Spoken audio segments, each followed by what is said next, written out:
Mientras él aún hablaba a la gente, he aquí su madre y sus hermanos estaban afuera y le querían hablar. Y le dijo uno: he aquí tu madre y tus hermanos están afuera y te quieren hablar. Respondiendo él al que le decía esto, dijo: ¿quién es mi madre y quién son mis hermanos? Y extendiendo su mano hacia sus discípulos, dijo: he aquí mi madre y mis hermanos, porque todo aquel que hace la voluntad de mi Padre que está en los cielos, ese es mi hermano y hermana y mi madre. Aquí vemos, ¿verdad? El Señor Jesucristo estaba en pleno inicio de su ministerio.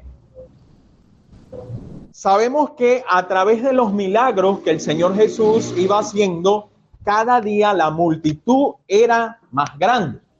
Pese que en algunas ocasiones nosotros leemos, ¿verdad?, que el Señor le decía a aquellas personas que había sanado o a aquellas personas a las cuales le había hecho un milagro, él le decía: no digas nada, ¿sí? Manténlo en secreto para evitar esto. Sin embargo, vemos, ¿verdad?, que el grupo cada día crecía más. Y acá vemos en esta porción que el Señor estaba enseñando. Lo que él está enseñando llega al lugar donde él estaba enseñando. ¿Llega quién? María y sus hermanos, ¿sí? Esa es una prueba, ¿verdad? A nivel de teología, de cómo María tuvo otros hijos y no como se nos enseñó desde pequeño a muchos de nosotros que practicábamos el catolicismo, que María había sido siempre virgen. Decía, no, acá vemos que María llega ¿con quién? Con sus hermanos. Ahora, el Señor, cuando le dicen: hey, bueno, te quiere hablar, ahí está tu madre, él estaba posiblemente enseñando, y dice lo siguiente. Dice en el versículo 50: porque todo aquel que hace la voluntad de mi Padre que está en los cielos, ese es ¿quién? Mi hermano, mi hermana y mi madre. El Señor acá aclara en cuanto a quién es su hermano, ¿sí? Lastimosamente, hoy en día nosotros le decimos hermano a cualquiera, ¿verdad? No, hermano. Pero la Biblia da acá una enseñanza que proviene de la misma boca del Señor Jesucristo y establece claramente quién es él, quién es el hermano, quién es la hermana y quién es su madre. Dice acá, dice que es quien haga su voluntad. El Señor está aclarando acá: hey, el que hace mi voluntad, ese es mi hermano, ¿sí? Ahora, usted y yo, ¿verdad? También nos llamamos hermanos. ¿Por qué nos llamamos hermanos? Porque somos hijos de Dios. Porque hemos aceptado a Cristo en nuestro corazón, es decir, tenemos al mismo Padre, y al tener un mismo Padre somos hermanos, ¿sí? Somos hermanos. Fíjense que a veces nosotros, y me llegó a pasar, en un tiempo yo lo veía, wow, qué radical, pero llegué a ver personas que cuando alguien estaba dentro de la congregación y no tenía una vida ordenada o una vida acorde a las escrituras, le dejaban de decir hermano. Yo decía, ¿por qué no le dicen hermano? Yo claro, yo llegué de 14 años a la iglesia y decía, no, pero es raro, ¿por qué no le dicen hermano? Tiempo después pude comprender el por qué ya no le decían hermano. Porque la Biblia claramente dice que hermano es el que haga la voluntad del Padre. ¿Sí? Entonces ahí claramente vemos quién es nuestro hermano. Ahora, nosotros sabiendo ya quién es nuestro hermano, ¿verdad? Quién es nuestro hermano en Cristo, como decimos muchas veces, debemos tomar en cuenta ciertas consideraciones en cuanto al trato. ¿Sí? Debemos amoldar nuestra conducta o nuestra práctica a lo que dice la Escritura. Fíjense, quiero invitarle, hermano, que vayamos a Primera de Juan, capítulo número 2. Y allí vamos a encontrar la primera consideración. Ya sabemos que nuestro hermano es ¿quién? El que está haciendo, por supuesto, la voluntad de Dios. En Primera de Juan, capítulo número 2, fíjense lo que dice acá el versículo número 7. Dice, hermanos, no os escribo mandamiento nuevo, sino el mandamiento antiguo que habéis tenido ¿desde dónde? Desde el principio. Este mandamiento antiguo es la palabra que habéis oído desde el principio. El versículo 8. Sin embargo, os escribo un mandamiento nuevo, que es verdadero en él y en vosotros, porque las tinieblas van pasando y la luz verdadera ya alumbra. El que dice que está en la luz y aborrece a su hermano, está todavía en tinieblas.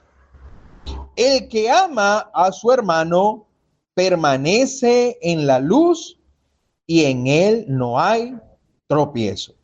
Pero el que aborrece a su hermano está en tinieblas y anda en tinieblas y no sabe a dónde va, porque las tinieblas le han cegado los ojos. El versículo 12 nuevamente dice, os escribo a vosotros, hijito, porque vuestros pecados os han sido perdonados por su nombre. ¿A quién le están dando este mandato? ¿Este mandato es para todo el mundo? Claramente vemos que no, ¿verdad? Dice, hey, hijitos. El apóstol Juan le está escribiendo esta carta a un grupo de hermanos, a un grupo de creyentes. Y a estos creyentes le está diciendo, mira, vamos a recordar los mandamientos.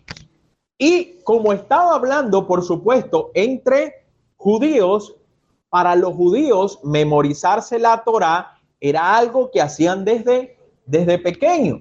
Una vez yo lo estudiaba a fondo, y un niño cuando ya te llegaba a la sinagoga, ¿verdad? Y es algo de admirar y por supuesto uno buscar practicar, ya ese niño se tenía que saber la Torá. Debía saberse la Torá. Y usted dice, la Torá, hermano.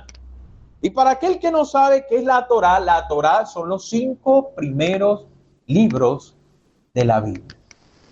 Y ese niño, a la edad más o menos de Sebastián, cuando lo empezaban a llevar a la sinagoga para que los maestros lo instruyeran en las doctrinas y en las prácticas, en las más de 600 mandamientos, tradiciones y rituales que tenía el pueblo judío, ya ese niño tenía que llevar en su mente la Torá. Ahora, dentro de la Torá, por supuesto que estaban los 10 mandamientos. ¿Sí? Lastimosamente hoy en día nuestros hijos se saben la alineación del fútbol, ayer que fue un clásico de clásicos, Madrid versus Barcelona, eso sí se lo saben, pero nuestros hijos tristemente no se saben ni quiénes son los apóstoles. Y valga la exhortación, lastimosamente así queremos tener nuevos líderes dentro de las congregaciones, ¿verdad? Y a veces le decimos, aquí viene caminando el nuevo pastorcito. No, hermano, si no lo entrenamos, difícilmente logren los muchachos alcanzar esto. Y eso es una exhortación para usted y para mí. Cuando estudio, cada vez que leo esto, digo, wow. Y es a esto que el apóstol se está refiriendo. Le dice, hey, ustedes se conocen los mandamientos. ¿Por qué se los conoce? Porque desde niño se lo habían enseñado. Ahora, estos muchachos o estas personas, estos creyentes, tenían en su cerebro los 5 primeros libros. Ahora, él le dice, hey, ya tú te conoces esto, pero yo te voy a dar un nuevo mandamiento. Y ese nuevo mandamiento que te doy es amar a tu prójimo. Ama a tu prójimo. Él aquí le dice, ¿verdad? El 10 dice, el que ama a su hermano permanece en luz y en él no hay tropiezo. El Señor, la primera consideración que nos manda hacer a usted y a mí como creyentes es que debemos amar a nuestro hermano. Por eso empecé diciéndole, ¿quién es nuestro hermano? ¿Quién es nuestro hermano? El que hace la voluntad de Dios. Ahora Dios te está diciendo, hey, tú debes amar a tu hermano. Fíjense, el libro de Juan o la carta de Juan son cartas que nos animan a practicar el amor. Y el mismo Juan escribe que aquel que no ama a su hermano, ¿cómo puede decir que ama a Dios? A veces nosotros decimos, hermano, no, pero es que yo amo a Dios. Y podemos a veces estar cantando alabanzas acá y aún de nuestros ojos brotar lágrimas. Pero al que está al lado, ni siquiera le saludamos. No, lo que pasa es que Gregory me cae pesado. Es por el peso, ¿verdad? De Gregory, no es nada personal. Pero nosotros decimos esto, no, lo que pasa es que, o cuántas veces usted no ha dicho, no, bueno, yo se lo escuchaba mucho a mi mamá. Si hay alguna hermana que sea contemporánea aquí con mi mamá, a lo mejor lo va a recordar. Mi mamá decía, no, es que para mí ni huele, ni, no, ustedes me lo completan. Para mí ni huele ni hiede. A mí me da igual. No existe esa persona. Yo se lo escuché, mire, desde que tenía uso y razón, siempre le escuchaba eso decir a mi mamá. Es que para mí ni huele ni hiede. Y traemos eso, el problema de nosotros, y por eso el miércoles hablábamos de la importancia de la enseñanza, de la importancia de congregarnos, es que nosotros traemos esa maleta ¿de dónde? Del mundo. Esa maleta la cargamos usted y yo arrastrando que venimos del mundo. Y llegamos a la iglesia y dentro de la iglesia decimos lo mismo. Hermano Gregory, es que discipulo, por eso lo bromeo. Para mí ni huele ni hiede. Si viene, viene.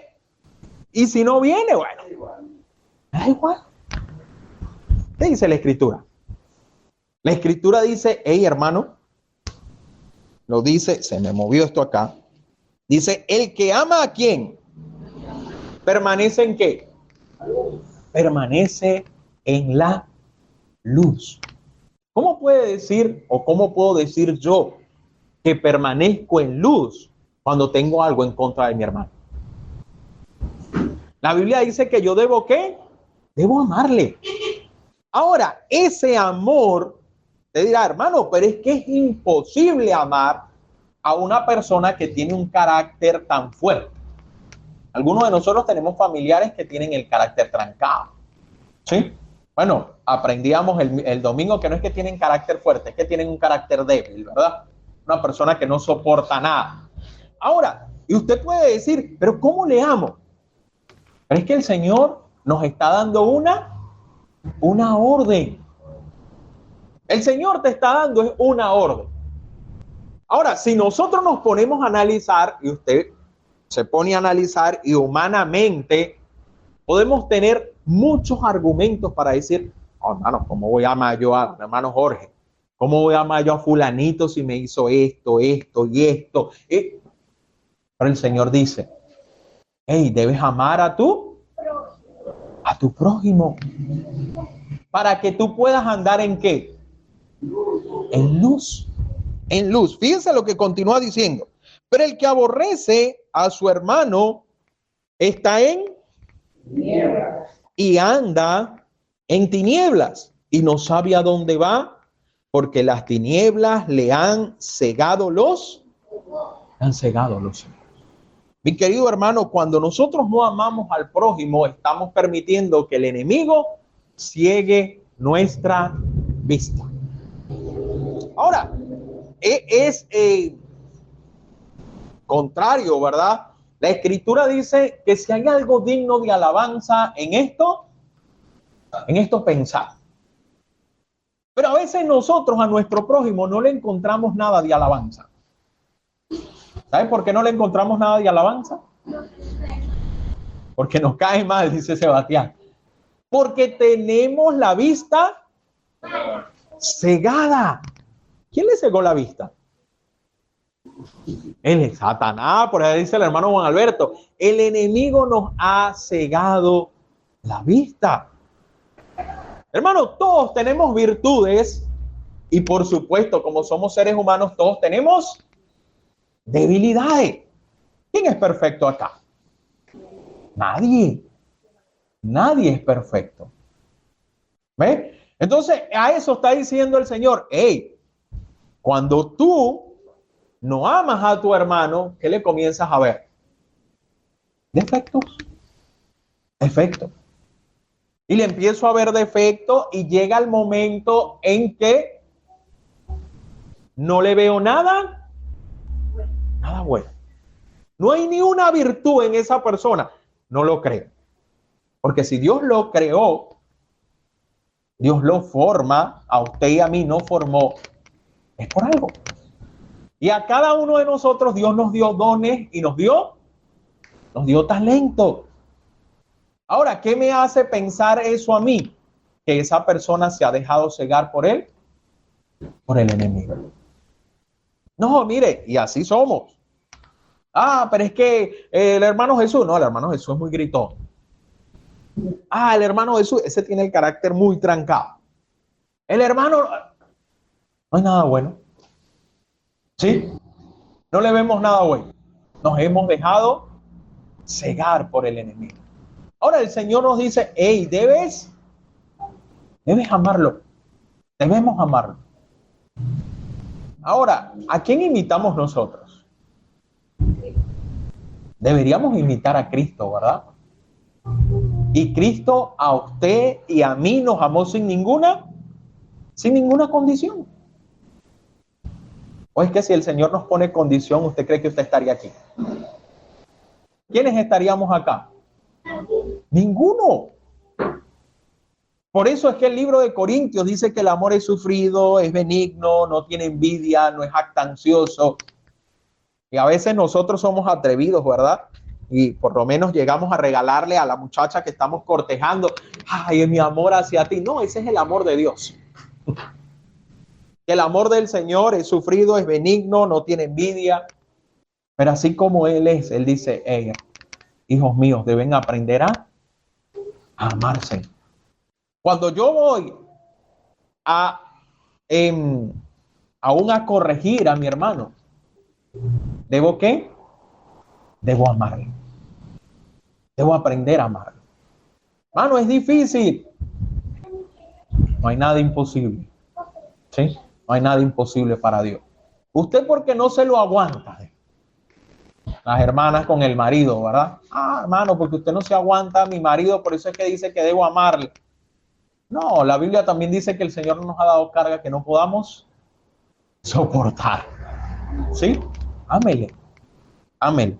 Ahora, hermano, fíjate lo siguiente. Quiero que vayamos a Romanos capítulo número 12. Romanos capítulo número 12. ¿Lo tienen? Fíjense lo que dice el versículo número 9. Aquí está Pablo, el subtítulo que le colocan a este capítulo es deberes. ¿Cuántos cristianos tengo aquí? Todos, ¿verdad? No tenemos invitados en la mañana de hoy, entonces todos son creyentes. Fíjese el deber que usted y yo tenemos acá, dice el versículo 9, el amor sea sin aborrecer lo malo, seguidlo, amaos los unos a los otros con amor, en cuanto a honra, prefiriéndoos los unos a los otros. Aquí Pablo está dando consejos a la iglesia en Roma. Y le dice, hey hermano, el amor sea sin. ¿Se puede fingir el amor? ¿Ah? Sí se puede fingir. Sí se puede fingir. ¿Verdad? A veces ahí es donde nosotros entramos, hermano. Oh, yo saludo a Dieguito de una manera protocolar. ¿Ha escuchado eso? No, por protocolo, porque como están todos ahí, bueno, le bendiga, hermano, ¿cómo amanece? Dios te guarde. ¿Qué está haciendo usted? Estoy fingiendo un amor. Un amor. Y eso se nota porque, claro, la misma Biblia relata que nosotros no podemos fingir por mucho tiempo. Y luego se hace evidente que es un fingimiento. Pero sí lo podemos fingir. Nosotros podemos fingir querer a una persona. Nosotros podemos fingir llevarla, entre comillas, bien con una persona. ¿Por qué cree que la inspiración, que es la palabra de Dios, dice el amor sea sin? El Señor, que todo lo sabe, sabe que nosotros, sus hijos, somos capaces aún de fingir. Ah, pero es que yo no paso a fulanito, pero ni con aceite. No, hermano, ni que me lo licúen me trago yo esa persona. Ah, pero están en la misma iglesia, no sé qué. Y usted lo ve saludando. Ay, hermana, qué linda. Dios te guarde, Dios te bendiga. Mi hermana, eres una bendición. Ah, yo a veces que le digo a mis hijos que son una bendición, pero es cuando se están portando tan fuera de sí. Así somos nosotros. Ay, es una bendición. Fingiendo amor. El Señor dice, hey, ten cuidado, el amor sea así, sin fingimiento. Aborrece lo malo, dice, hey, aborrécelo, esas costumbres que traemos del mundo, debes aborrecerla y debes seguirlo. Y luego en el 10 dice, amaos los unos a los otros con amor fraternal, con ese amor de hermandad. Y cierra acá, ¿verdad? Diciendo, en cuanto a honra, prefiriendo los unos a los otros. ¿Sí? Prefiriendo los unos a los otros. ¿Qué manda el Señor acá? Hey, debes preferir ¿a quién? A tu hermano. A tu hermano. Fíjense, hermano. Y lo recordaba hace un momento cuando salía, por allá andaban los testigos de Jehová en el sector, ¿verdad? Pobre hermano Jorge, lo capturaron ahí. y ellos, a pesar de que doctrinalmente tienen muchísimas equivocaciones, los testigos de Jehová, para mí, en eso son un ejemplo. Los testigos de Jehová van a ayudar y se ayudan entre ellos mismos. Ellos no es que yo agarré y le di una arepa a fulanito por allá. No, sí puede ser que se la dé. Pero la prioridad para ellos es el que está dentro del salón del rey.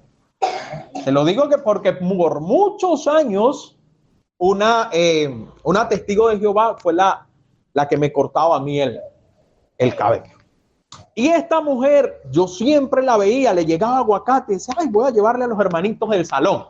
Yo decía, esa mujer nunca le da un aguacate no, porque no eres de mi creencia. Ella prefería a sus hermanos.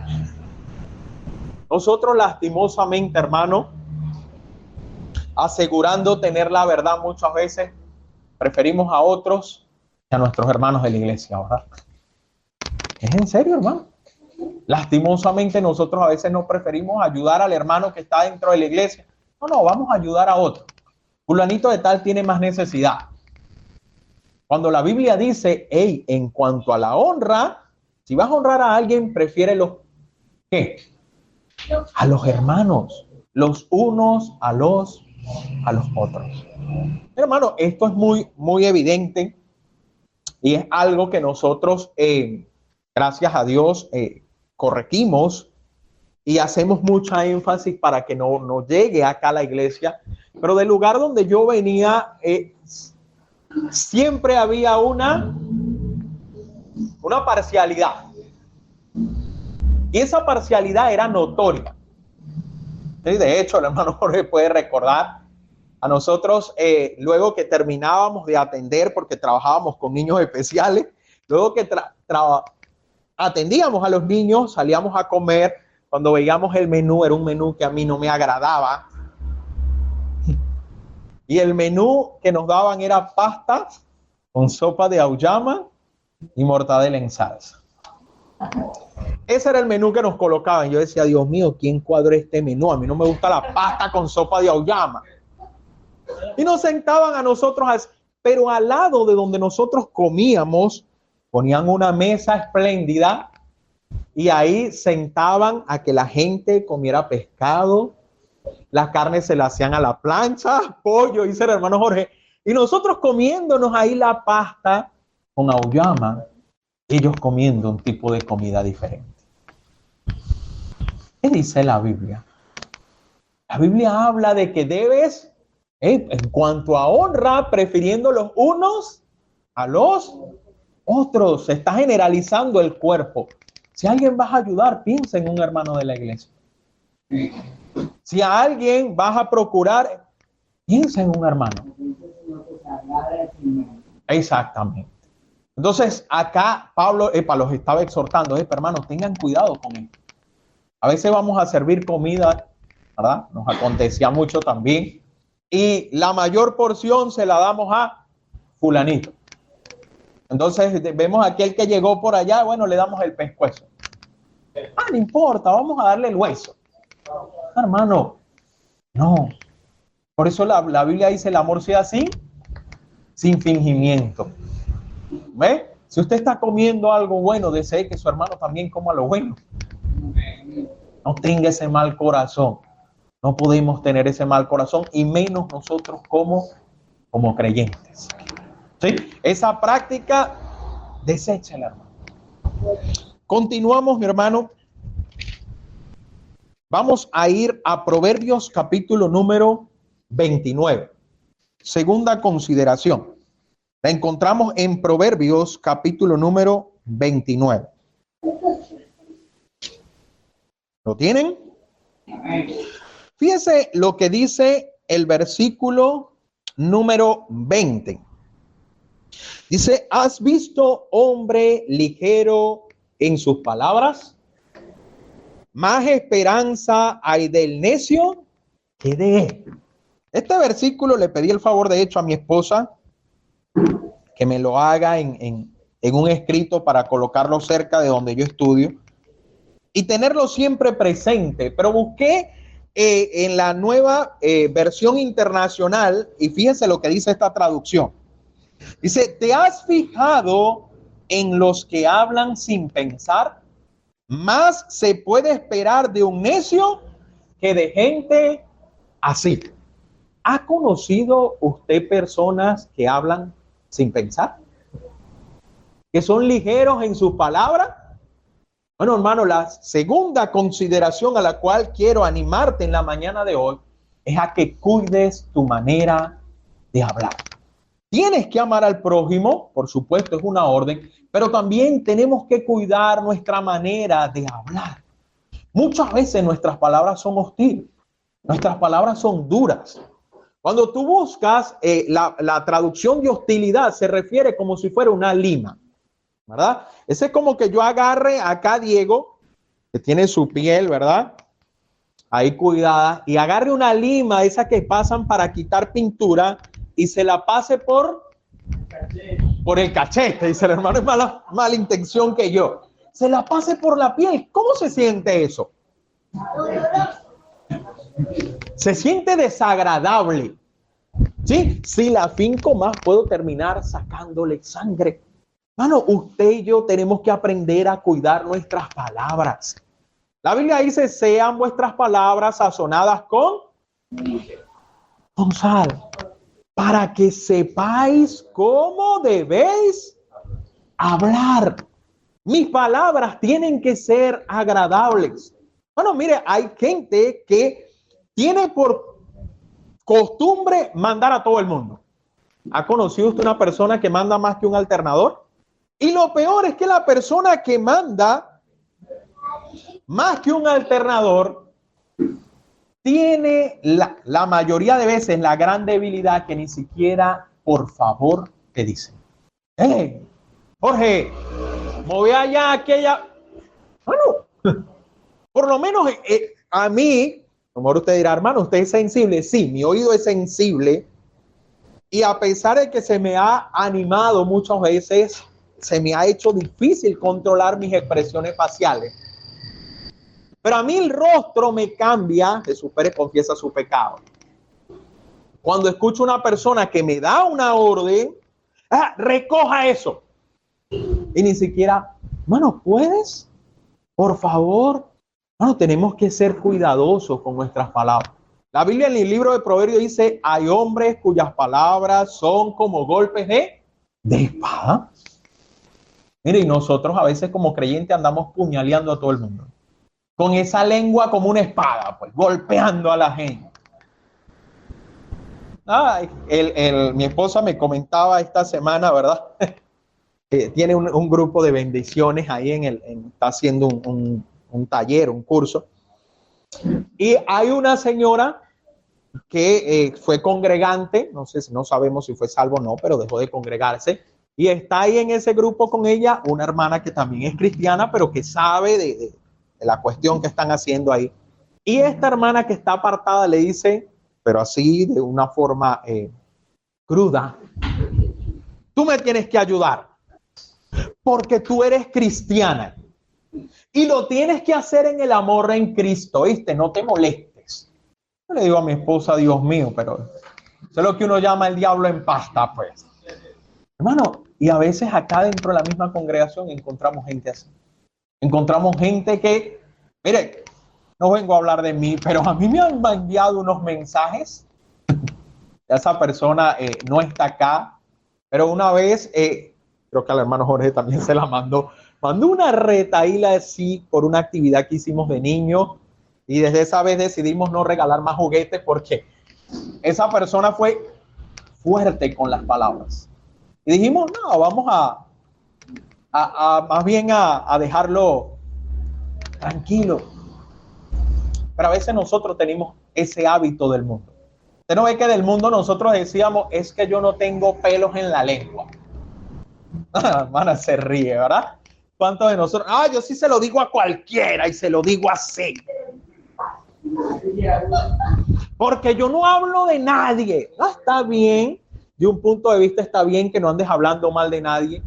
Pero la Biblia dice, ten cuidado cómo hablas. ¿Y sabe qué es lo triste?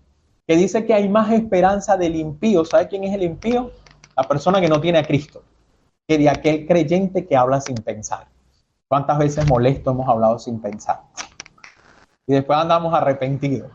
Señor, cuide sus palabras. Cuide sus palabras.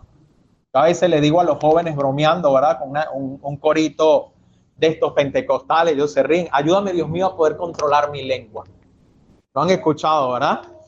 Y es verdad. La lengua es peligrosa, es venenosa, es un mal, mire, terrible. Pídale al Señor que usted pueda controlar su lengua. Que lo que vaya a decir sea de edificación. Sí, que si usted va a pedir un favor, pídalo de una manera cordial, de una manera amable. Que se note que usted y yo somos creyentes. Se note. Y humilde, por supuesto. Porque a veces también lo decimos de una manera bien, ¿verdad? Pero el tono no es muy agradable. ¿Sí? A veces decimos, mira, hermana, por favor. Te lo agradezco. Pero es que agradezco afincadito, pues. No le dice, no, hermano, pero háblame bien. Es que le estoy hablando bien. Oh, hermano. ¿Cuántas personas no podemos nosotros herir con las palabras? Tengamos cuidado. Es responsabilidad suya y mía amar al prójimo y tener en consideración cómo le hablo a mi prójimo. Ahora ya por último, hermano, vamos a ir a Santiago 4:11.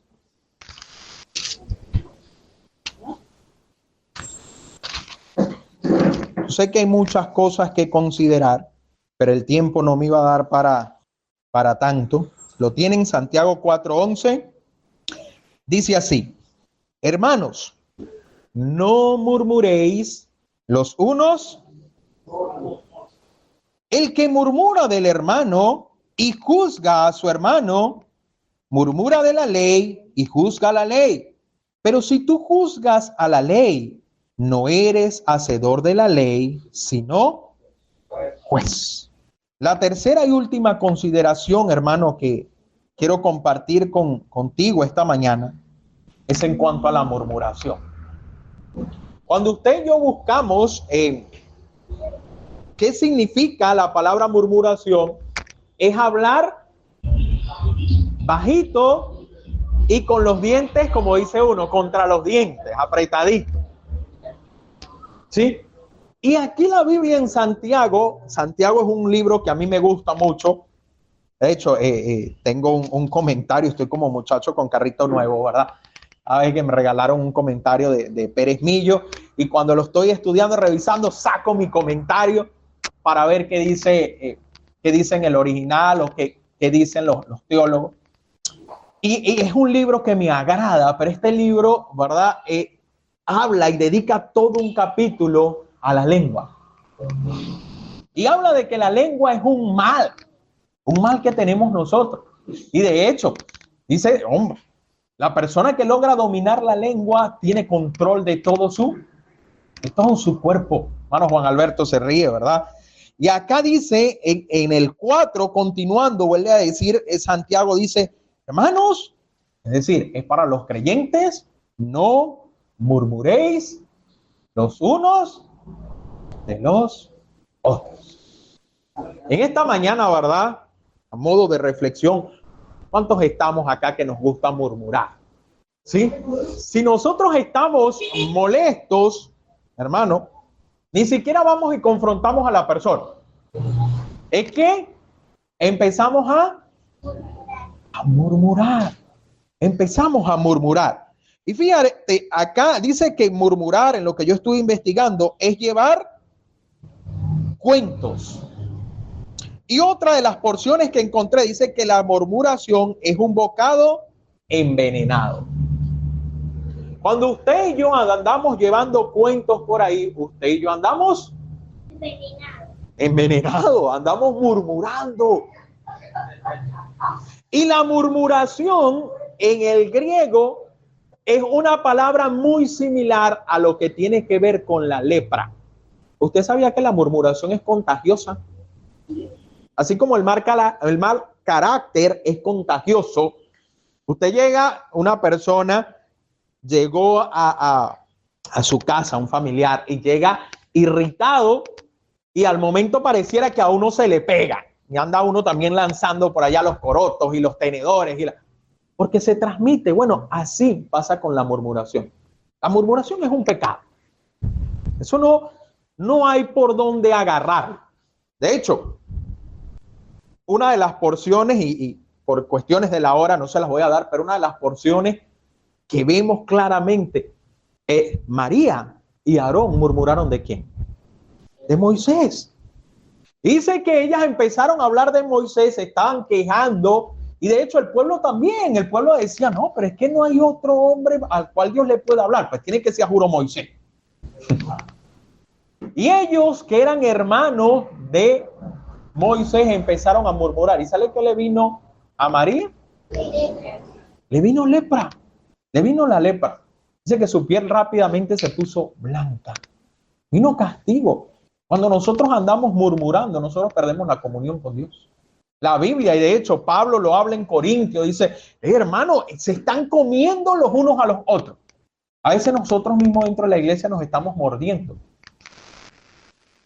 Hablando, murmurando del hermano. Yo creo que fulanito, no, hace como que anda en pecado. Sí, mire. Si es el que está predicando, ese se le fue el espíritu que dicen por allá. Está predicando ahí en la carne. Estamos murmurando, hermano. Y Santiago dice, no murmures, no murmures. Porque cuando tú murmuras te haces un juez. ¿Y quién es el juez de nosotros? El Señor Jesucristo. El Señor Jesucristo. Entonces claramente dice, hermano, ya va, cuando tú juzgas al hermano, estás juzgando la ley y tú te estás convirtiendo en un juez. Ahora, hermano, fíjese lo que dice Filipenses 4:2. ¿Por qué viene? Vamos a buscarlo.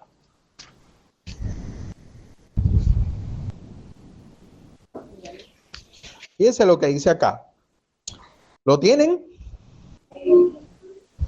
Así que, dice el versículo 1, hermanos míos amados y deseados, gozo y corona mía, le decía Pablo a la iglesia en Filipo, estad así firmes en el Señor amado. Ruego a quién? Y a Sintique, que sean de un mismo sentir en el Señor. Así te ruego también a ti, compañero fiel, que ayudes a estas que combatieron juntamente conmigo en el Evangelio, con Clemente también y los demás colaboradores míos, cuyos nombres están escritos, están en el libro de la vida. Regocijaos en el Señor siempre, otra vez digo, regocijaos. Acá el apóstol le está escribiendo a la iglesia de Filipo, le está haciendo una observación a uno de los líderes. E dice, hey hermano, ayúdame a quién, a Evodia y a Sintique. ¿Quiénes eran Evodias y Sintique? ¿Ah? Eran unas colaboradoras. ¿De quién? Estas mujeres habían combatido por el evangelio con el apóstol Pablo. Yo me imagino a estas mujeres cuando Pablo llegaba a un lugar, estas mujeres ayudaban a organizar, estas mujeres apoyaban con las logísticas, tal vez cocinaban, tal vez evangelizaban. Eran unas mujeres, no éramos cualquier mujer, no dice que eran unas mujeres nuevas creyentes. Eran unas mujeres que venían de servir con el apóstol Pablo y dentro del ministerio de Pablo. Ahora, ¿en qué manda que las ayuden? Dice que sean de un mismo sentir. Pablo le está diciendo, mira, tú que eres el líder, vas a ayudar a estas mujeres a que se pongan de acuerdo. Bueno, nosotros para que la iglesia pueda funcionar en armonía, tenemos que procurar ponernos de acuerdo. A medida que la iglesia va a ir creciendo, que la iglesia va a crecer, van a llegar personas con distintos temperamentos, con distintos caracteres. Pero ¿qué tenemos que hacer nosotros? ¿Murmurar de ellos? Vamos a murmurar. No, dice, hey, vamos a ayudarles a que se pongan de acuerdo. ¿Tenían talento estas mujeres? ¿Tenían dones? Sí. Yo asumo que estas mujeres eran líderes dentro de la iglesia, pero vivían agarradas. ¿Por qué? No sé. Por algo peleaban estas mujeres y mandaron, mira, ¿por qué Pablo manda esta carta y las mencionas ahí? Porque posiblemente esto estaba afectando a la iglesia. Bueno, la murmuración afecta a la iglesia. Esto afecta a la iglesia. Lastimosamente hay congregaciones que uno, mire, se da cuenta que ahí lo que reina es el chisme. Ay, así. Y no las estoy juzgando. Lastimosamente la gente se habituó a murmurar. Pero ¿qué dice acá el apóstol? El apóstol dice, no estén murmurando, pónganse de acuerdo. Y tenemos, ¿verdad? En Mateo capítulo 18, versículo 15, cómo ponernos de acuerdo. Ahí el mismo Señor Jesucristo dio la instrucción en cuanto a, hermanos, si tienes algo en contra de alguien, de hecho hay una otra porción donde él dice, si alguien tiene algo en contra de ti, es decir, si alguien piensa mal de Jesús, ¿qué tiene que hacer Jesús? Ir y arreglar con esa persona. ¿Por qué lo debemos hacer? ¿Por qué el Señor nos manda esto? ¿Que el Señor es malo?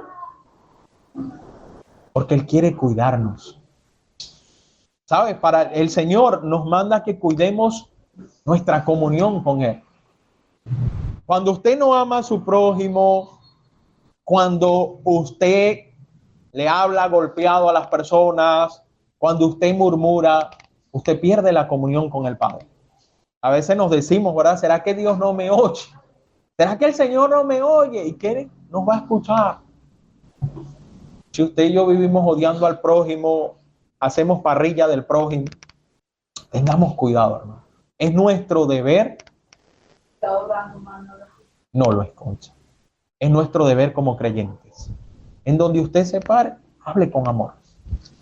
Va a dar una orden, dé la orden, porque sí, a veces nos toca dar orden, hágalo con amor, corrija con amor, no entre los dientes y evite murmurar. Eso nos va a ayudar mucho como iglesia. Vamos a orar y vamos a pedirle al Señor